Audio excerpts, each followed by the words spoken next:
At least 20 African countries conducted elections in the year 2023. What were the shortcomings and lessons, and what is the future of democracy in Africa? We review the 2023 electoral calendar in the continent. This is Africa Update on Trust TV, reaching you from Abuja, Nigeria's capital. I am Ayuba Ilya. Thanks for joining.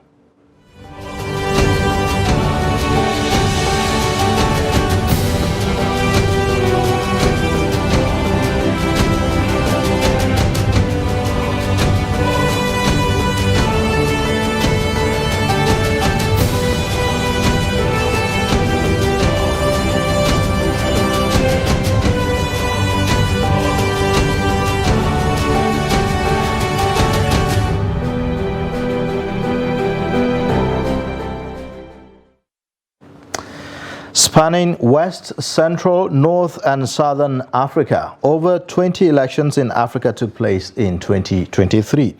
This includes Nigeria, which kicked off the electoral calendar in February, and the Democratic Republic of Congo with elections slated for late December. Collectively, the countries which went to the polls to select national leaders in 2023 represent roughly a third of the continent's population. In 5 of the elections, that is in Democratic Republic of Congo, Liberia, Madagascar, Sierra Leone and Zimbabwe, incumbents were seeking a second term. There was only one open seat, which was in Nigeria, as President Muhammadu Buhari stepped down after his constitutionally mandated second term. According to Electoral Institute for Sustainable Democracy in Africa, countries like Nigeria, Gabon, Liberia, Libya, Madagascar, Sierra Leone, South Sudan, Somaliland, Sudan and Zimbabwe conducted their presidential elections. Other countries include the Central African Republic, Comoros, Cote d'Ivoire, Djibouti, Egypt, Ghana, Guinea, Guinea-Bissau, Mali, Togo and Swaziland for regional, district and local elections. Now, to further dissect these elections, we have, and their credibility, of course, and the impact on the African continent, is Ibrahim Farouk, Africa Program Coordinator, Yaga Africa. Thank you so much for joining us on Africa Update today. Thank you so much for having me. All right. Now, to begin with, what would you say were some of the common features of elections in the African continent in this year, 2023? I think it's quite hard to identify what are some of the common features. And this is because African countries are so diverse. I think even within one country, there's so much diversity if you take Nigeria, for instance. But one of the things that I can say is common is that we have seen a lot of citizens' interest and high level of participation in the electoral processes, in the elections that have taken place across the African continent in 2023. Other than that, I think that it's been very diverse with mixed results in different countries across the continent. Some of the issues that have been highlighted by observers, talking about intimidation of opposition voices, for instance, and suppression of citizens, in terms of protest and so on. These are some of the things that some analysts believe dominated the conversations, which led to some of the coups that we're seeing, for instance, in Gabon. Yes, so that definitely is something that's one of the trends that we noticed across the continent when it came to elections, where there was a lot of suppression and oppression of political opponents. But interestingly, we've also seen, and I know when you are running through the different countries that had elections, many of them had, especially where presidential elections were taking place, where incumbents were seeking maybe a second term in office. What we've seen in Liberia, for instance, which held elections in October, the presidential runoff which held in November this year, where the opposition actually won against the incumbent president. And I think that's a testament to the fact that when citizens come out, when citizens participate and exercise their franchise, they're able to show that citizens have the power to determine who ends up in office. I think it's unfortunate, however, that we've seen so many unconstitutional changes in government, especially in the past 2-3 years, and almost focused more on the West African sub-region. And we talk about countries like, Burkina Faso, Mali, Niger Republic, and Gabon as well, and Mali. I mean, don't you think that the case of Liberia is an isolated case, given some of the undemocratic practices we've seen in some countries? Some observers believe that elections in Sierra Leone, for instance, didn't really reflect, the reality on ground. I think rather than calling Liberia an isolated case, I would call it a shining example or a shining light that shows that when citizens organize, when citizens come out to participate. I was in Liberia for the presidential election in October and for the runoff election in November. And one of the things that we witnessed, the election study and observation mission that YAG Africa deployed, was high levels of citizens' participation, and voter turnout was almost as high as 78% in the elections. And we haven't seen that happen so many times.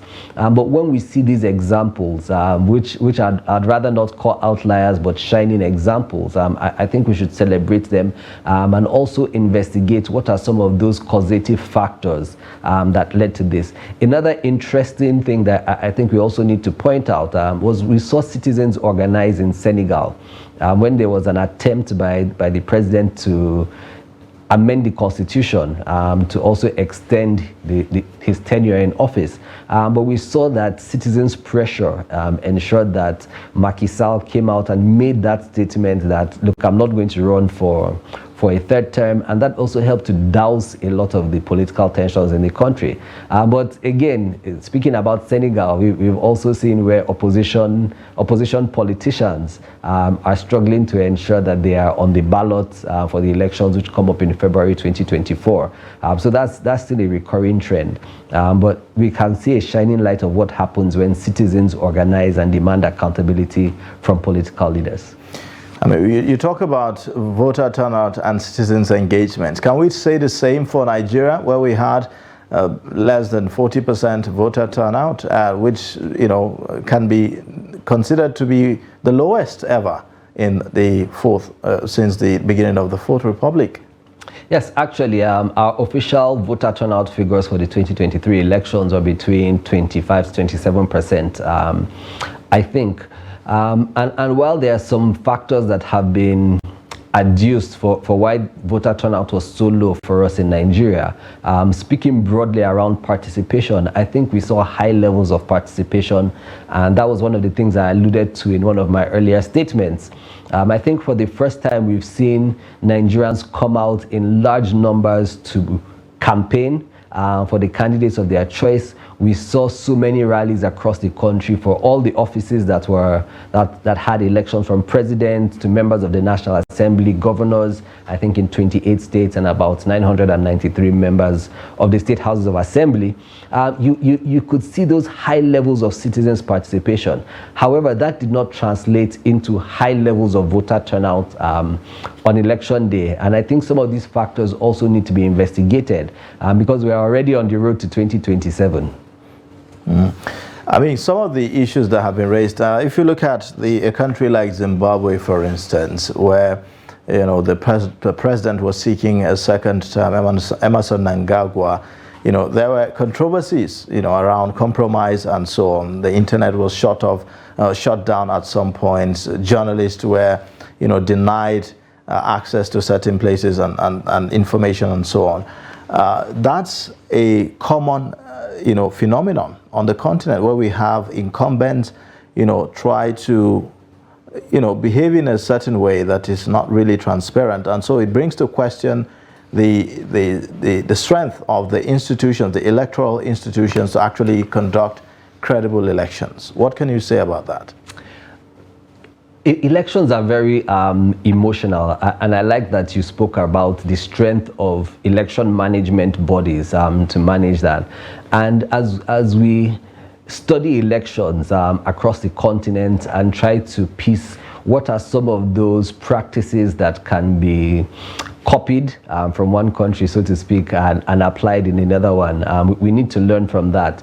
In some countries, and in Nigeria, for instance, it has been proposed right from the Justice Uwe's electoral reform that the power of appointment into election management bodies should be removed from the president or the executive and maybe vested in the judiciary or the National Judicial Council, for instance. But there are so many learnings for us, and we see, for instance, where a truly independent electoral management body is able to conduct an election that truly reflects the will of the people. And those are some of the things that are important for us to learn.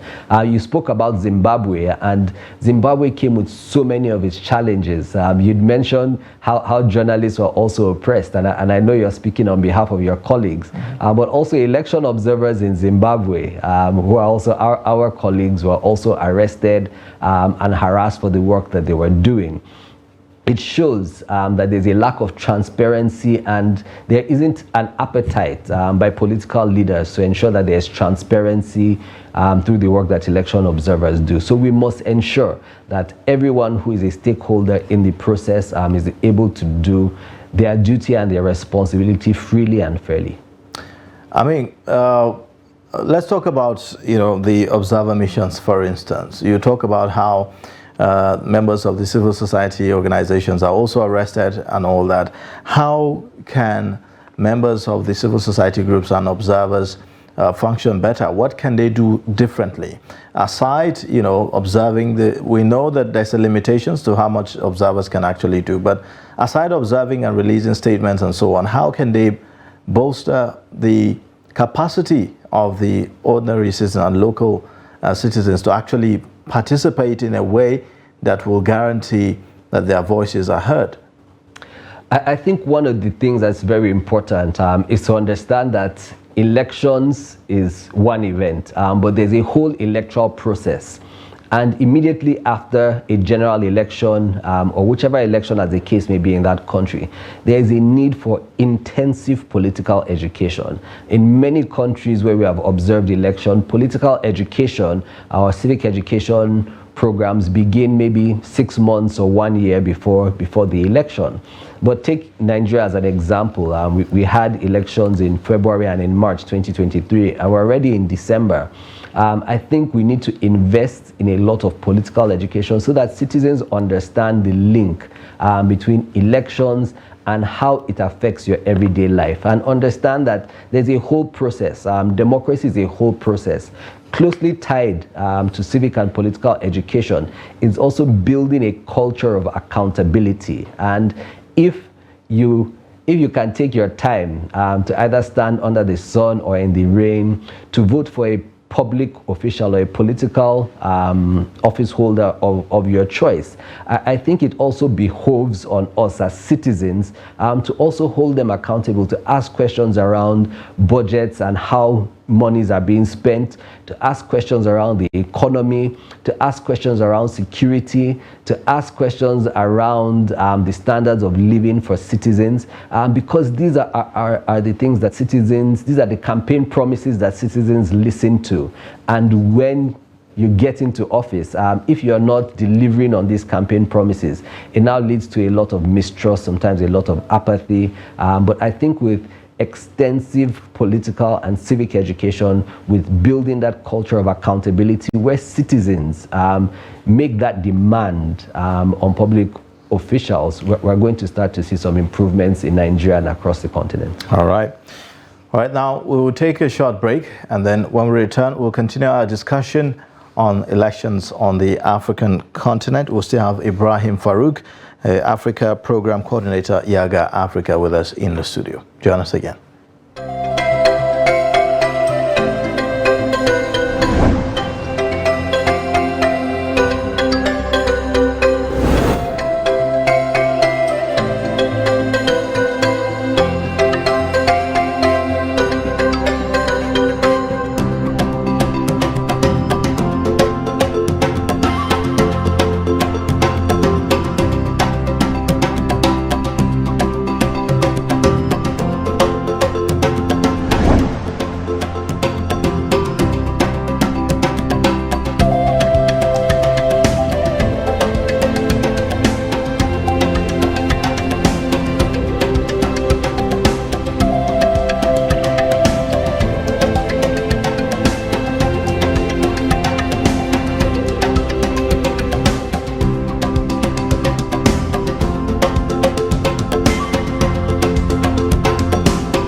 Thanks for staying with us. You're watching Africa Update on Trust TV, reaching you from Abuja, Nigeria's capital. Now we have in the studio Ibrahim Farouk, Africa Program Coordinator, Yaga Africa, talking to us about the 2023 elections on the African continent. We've had several elections on the continent, at least in 20 countries, and we're looking at lessons and some of the shortcomings of the processes. Well, thank you so much for staying, Ibrahim Farouk. Let's take a look at the role of the judiciary in many African countries. It's one of the institutions that many citizens look up to when it comes to, them expressing their grievances and seeking redress, with the outcomes of elections. How would you say that the judiciary has performed? I know it's quite dynamic, but from your own observation, how much confidence do the citizens have on the judiciary as an arm of government that can actually also guarantee a democratic system that is functional? It's quite a tough question, especially because we've started to see where the judiciary plays the final role in determining who is the rightfully elected person when it comes to elections across Africa. And this puts the role of the citizens in the back seat. We've seen elections, for instance, that have been overturned, and elections where the winner of that election won either by a clear majority and a popular vote. However, due to either technicalities or some judicial circumstances, so to speak, that ensured that required that those elections were overturned one way or another. So it's a mixed bag in the sense that sometimes there's a feeling that justice has been done, which is why the judiciary initially was set up as the final arbiter. And when there is, for instance, gross misconduct when it comes to the election, the judiciary plays a role to ensure that justice is served. But on the other hand, citizens sometimes also have the perception that the judiciary does not, the judicial decisions do not also truly reflect the will of citizens, especially after citizens have gone to vote. And we've seen some cases in the Nigerian judiciary, for instance, where it seems like the judiciary has allocated votes from one candidate to another, and almost as if it is playing the role of the election management body or playing the role that citizens are supposed to play. I think this has also led to some sort of feelings of either apathy or unhappiness with the system, almost to say as if I go out to vote and my vote does not truly count, because at the end of the day, the judiciary is going to determine who was truly the winner of this election. So we have a mixed bag.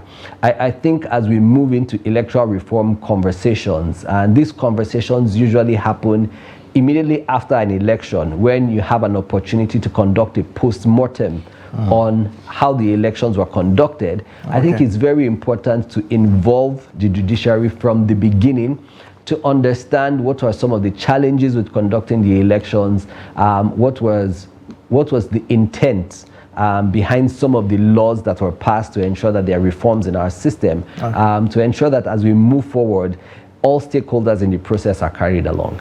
All right. Well, a lot of observers have commended the Kenyan Supreme Court for their role in the last presidential election in the country. What are some of the lessons that you think that the countries can learn, from that?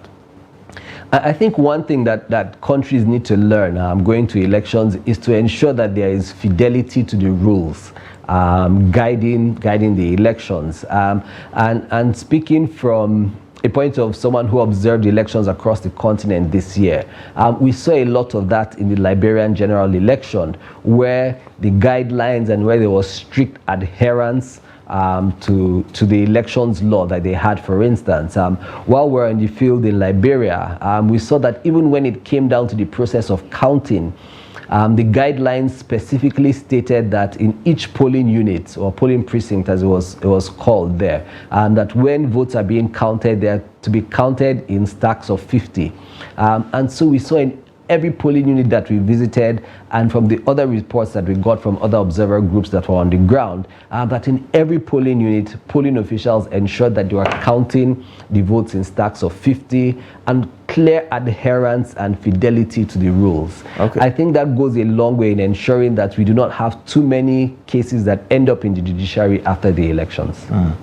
When it comes to the role of the international community in elections in Africa, it has always been received with a lot of suspicion. A lot of Africans are, not very trusting of the involvement of the international community in the elections on the continent. What role can the international community play in ensuring adherence to the rule of law in the countries? And what are the instruments that can be used? I think one thing that we've seen the international community do is provide support to election management bodies, provide support to civil society organizations, such that election management bodies are strengthened, their systems and their processes are strengthened to ensure that on election day we have a smooth elections. We've seen in the past, for instance, where elections in Nigeria postponed either a day or on election day itself. I think the international community plays a very important role in doing that. It has been doing that, and it will continue to do that. But we also need to see more African institutions. We've seen some of that with the African Union, with ECOWAS, and with some of the other regional economic blocs who observe elections when elections happen within their sub-regions.